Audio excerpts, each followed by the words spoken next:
নাজানো কথাবোৰ মুঠতে মেৰপাকবোৰ বহুত বেছি হৈছে সেইবোৰ হ'ব নালাগে আমিও বহুত সৰলভাৱে চিন্তা কৰা মানুহ বস্তুবোৰ কোনে কি কৰি আছে কি কথা কৈছে একো বুজি নোপোৱা নিচিনা হৈছো এই বস্তুবোৰৰ পৰা মানে আচল কথাটো ওলাব পোনে সিধা কথাটো লাগে সেইদিনাখন কি হৈছিল কিয় হৈছিল কেনেকৈ হৈছিল আৰু দেখিছোৱে পিয়ৰ নেগলিজেন্স জুবিনৰ নিচিনা এজন ব্যক্তিক ইমান নেগলেক্টেড মানে কৰি এৰি দিব লগা মানুহ নাছিল তেওঁক নেগলেক্ট কৰি সকলোৰে হিয়াৰ আমঠু ইমান মৰমেৰে অসমৰ মানুহে আৱৰি ৰাখিছিল সকলোৱে আমিও এটা আচুৰ কৰিবলৈ নিদিয়া সেই ব্যক্তিজনক একেবাৰে শেষৰ সময়খিনিত দেখিছো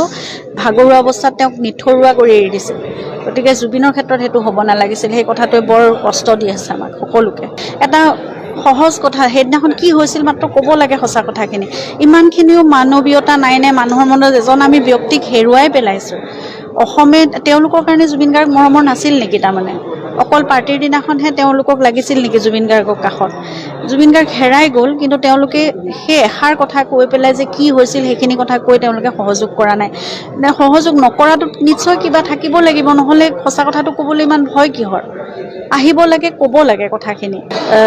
বেগত তেওঁ ঔষধকেইটা লৈ গৈছিল তেওঁ যিটো ঔষধ সদায় লেভিপিল তেওঁ খাব লাগে তাৰ উপৰি এটা প্ৰেছাৰৰ মেডিচিন তেওঁ খায় আৰু ই ভিটামিন এটা তেওঁ নিজৰ পৰা খাই আছিল